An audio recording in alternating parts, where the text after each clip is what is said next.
everybody to The Creative Moment, Season 3, Episode 6. I'm Dante Bullhauer. I'm a photographer.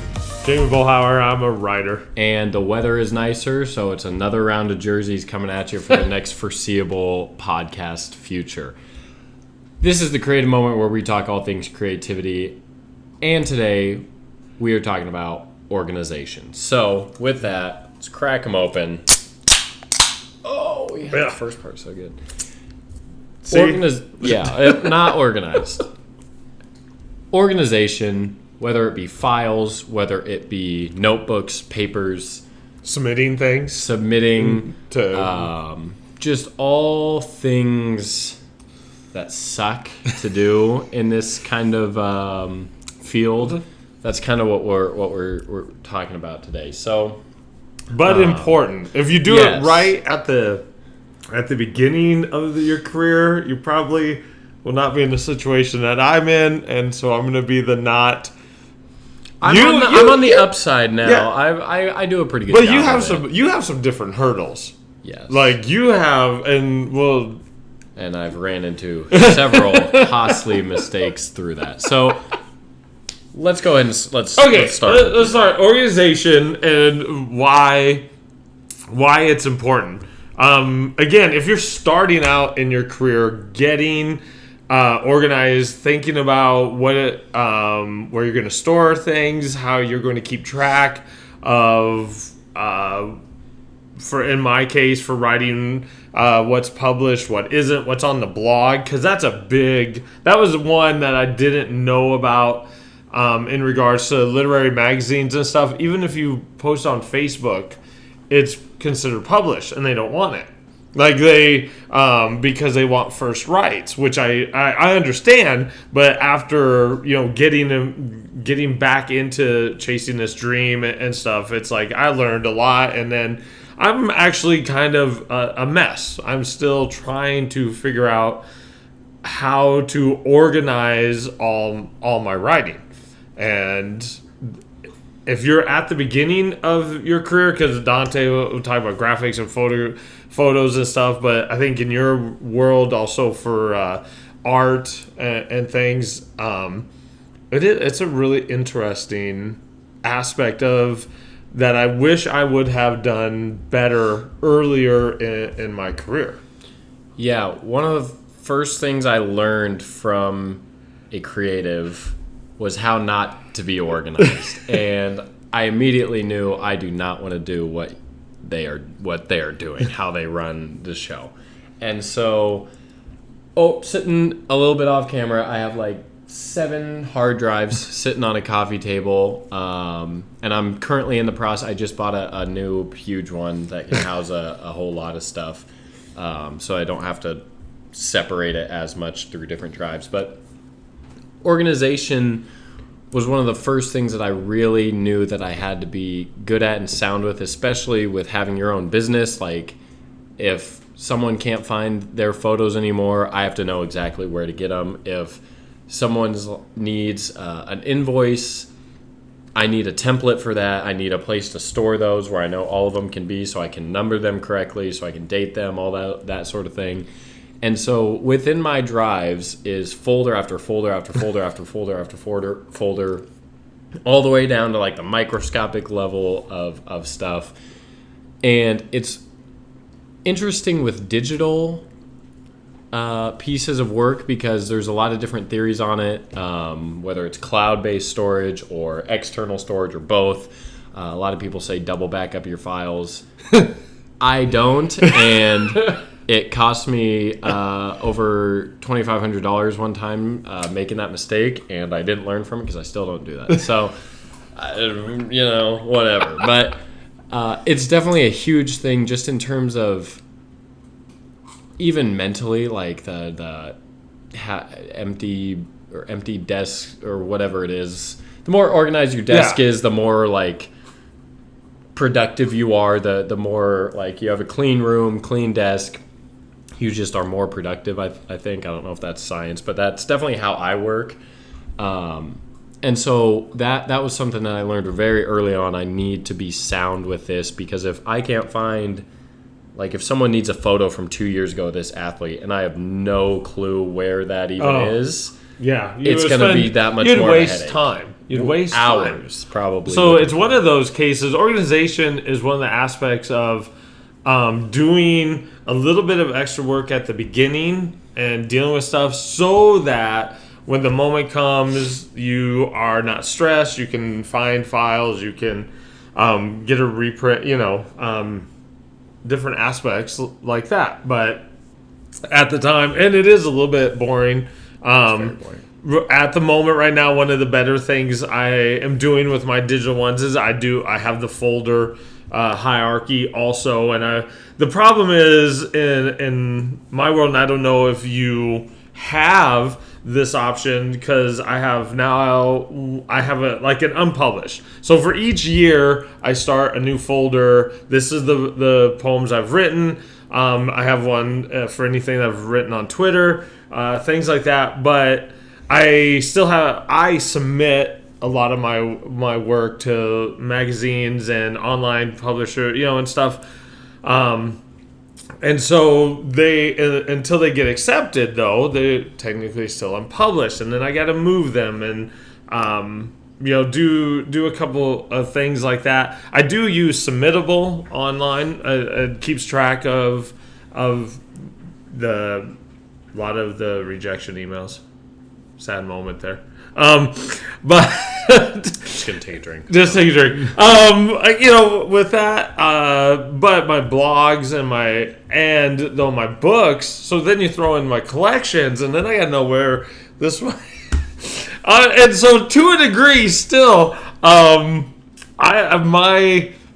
desk, my digital desk is still a little bit of a mess. It's getting better.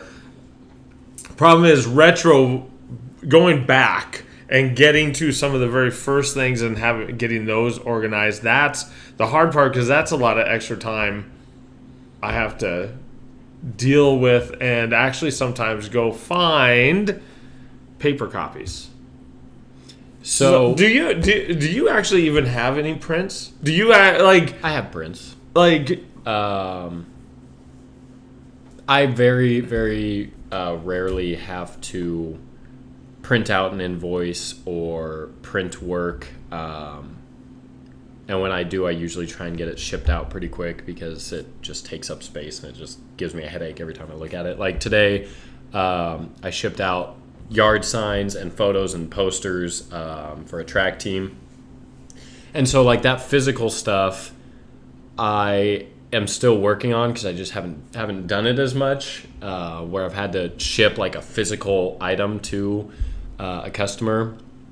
And so like the first time I did it, when I did those football, I think I did like a football photo order form. It was a train wreck, because I had never done it before, and I had the form for people to fill out what photos they wanted that I was going to give to them on the day of getting the photos, which wouldn't work well, because how am I supposed to be paid if they didn't know, like if they didn't even have the form till after I already did it, and I'm not going to go back up there just to collect money. I'm not going to have the coach collect money, because that's not his thing. Oh. So I have definitely needed to work on the physical aspect of it. Now, like this track stuff, I had manila envelopes where I put their photos in there, just labeled it with their name, shipped all that together in one box and delivered it to the coach for him to distribute like at practice or something.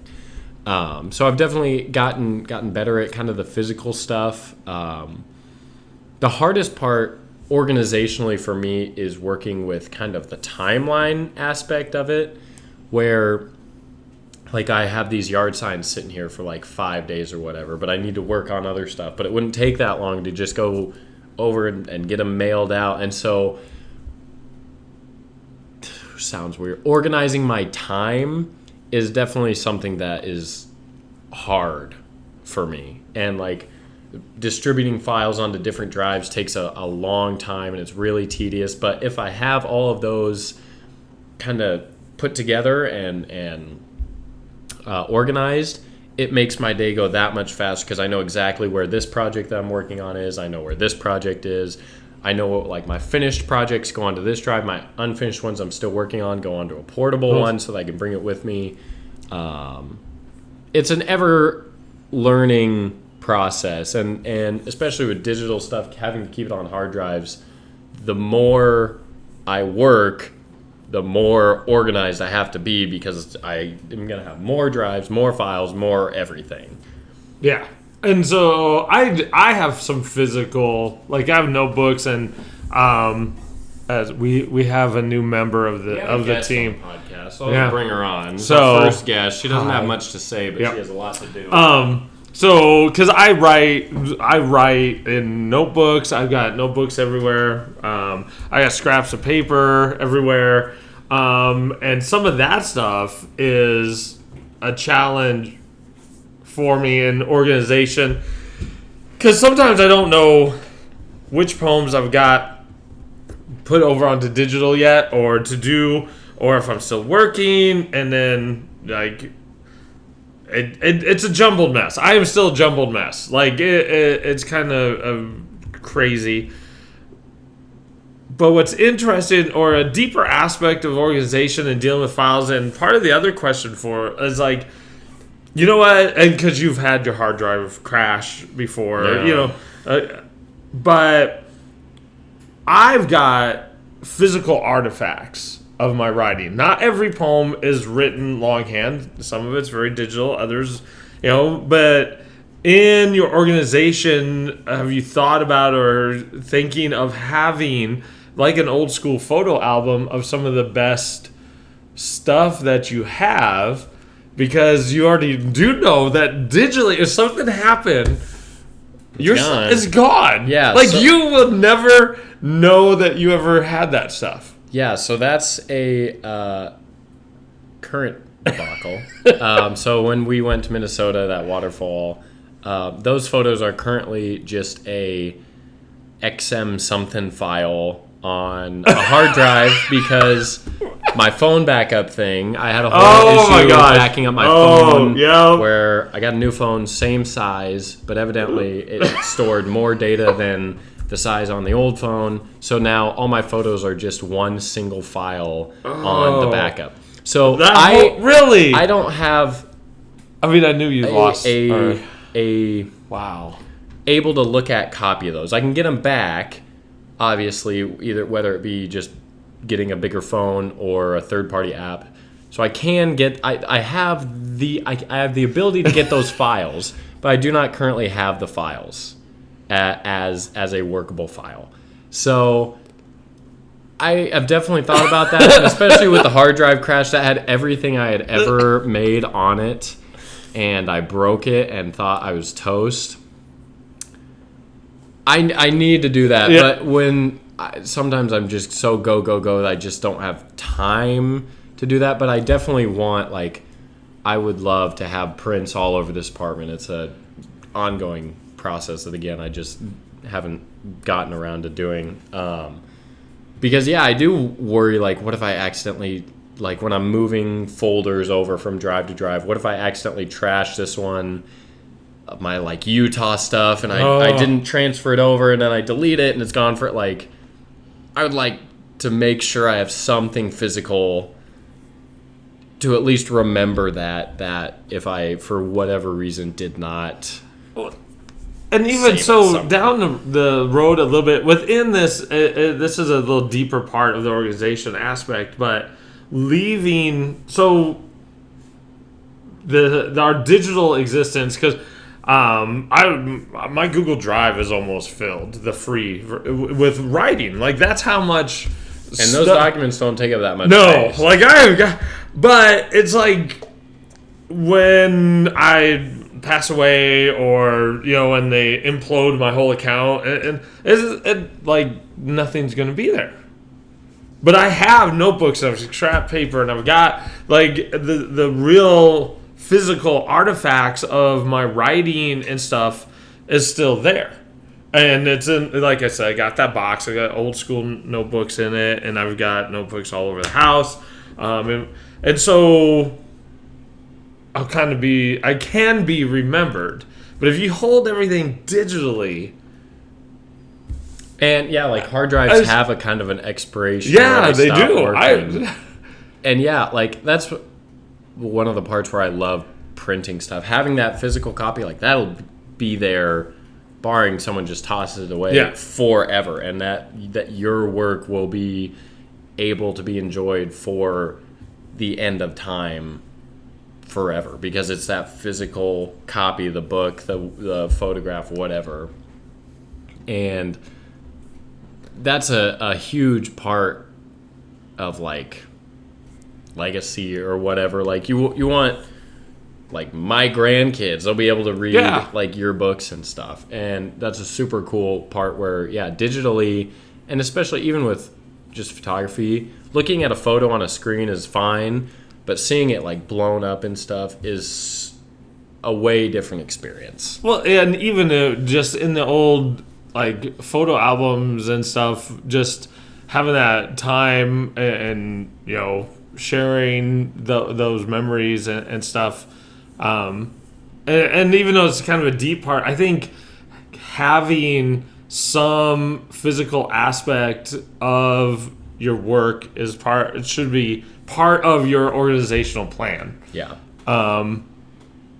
I've thought about creating notebooks and printing out all the poems and having by year or organizing that way. But again, that does take time. And when you're stuck in or you're dealing with stuff that you're working on, it's hard to plan sometimes, where you have to go back and deal with finding, organizing, and that's again where if you're at the beginning of your career, getting an organizational plan in place makes a difference, because I've got decades of stuff that is in shambles. You wouldn't actually be able to tell, I wonder what that piece of paper when that was scratched out, Yeah. So what would you say, like, I'm like 99% digital. You're in both realms. What would you say is the best way to organize that, having kind of a 50-50 split of both physical and digital? I mean, you don't have a filing cabinet or anything. You have the Google Drive, which you can organize digitally pretty easy. But the physical copies, like your books, and then your just straight poems that are on paper, do you have like specific notebooks for just poetry or just novels? What is that? To a degree, it is, but they're not labeled themselves. Our guest is teething to a degree. So one, and here's where, as you've talked about, you have physical hard drives, but we've talked in your business about cloud storage and stuff. And I get it feels like it's permanent, but I don't. When my account gets imploded, that stuff's just going to be gone unless I pass it on and people, So I actually, and as I've gotten older a little bit, and know that it's like having my works physically out somehow, which is a part of me having to go and print, because there are poems that I write just on Google Docs, because maybe I'm working with a form and I put the rules up there so that I can easily follow them. But that means there's a whole mess of my writing will be gone. Like, it'll be just gone unless somebody. So do you have copies of like your blog posts on a Word document, or are like is the the like most of the blog is digital. It is digital. There are some blog posts that are written out on paper and notebooks and stuff. But that one, that's one of those that would just be all that. Once the URL dies. Yep.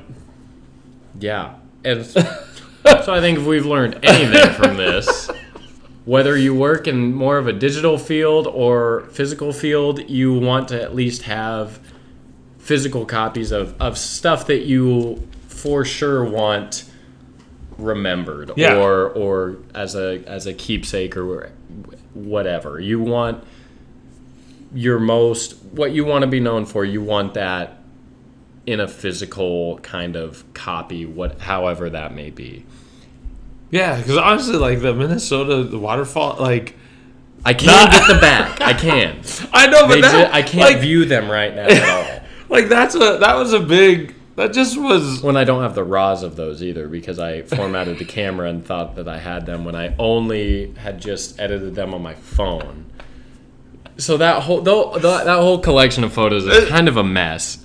I only have the edited photos, and I have the one post on Instagram. So I mean, so what we're saying is that we have made some mistakes. We have started way too late. We back up as much as you can, but also have physical, like it just, yeah. I just think as we relied too much on the digital, and then therefore when the digital does crash, it will, and things happen. It just does, and so does the physical. Somebody could argue, well, you could have a house fire. Well, yeah, but that means everything. Like that's, I get that, but having that, or having it in a safe, or to a degree, generations down the road, can still know us, can still understand their history, some of those aspects too. And I think that's one of the deeper aspects of the topic of being organized. Yeah. And like I said, it is just a way different experience, even if it's just simply reading something. If you read a book online, it's different than physically turning the pages. Looking at a photo just on Instagram is way different than seeing it blown up huge and being able to kind of experience the moment of those photos and those writings. So it kind of morphed from keep your stuff organized to keep your stuff for your legacy type thing. All kind of under the umbrella of just staying organized and kind of how it can help and what not to do. Yeah, what not to do. This is just one of those like... Yeah, I mean that you do not want to make a $2,000+ mistake. Like I could have paid for a whole nother vacation. I could have more photos if I would have double backed up my hard drive stuff. Maybe I'll have another mistake like that because I still don't double back. But with that was our Easter edition, if you want to call it that, of The Creative Moment, Season 3, Episode 6. Season 6 is already on the downhill, over the hump already. So thank you guys for joining along thus far, and we'll see you guys in a couple weeks.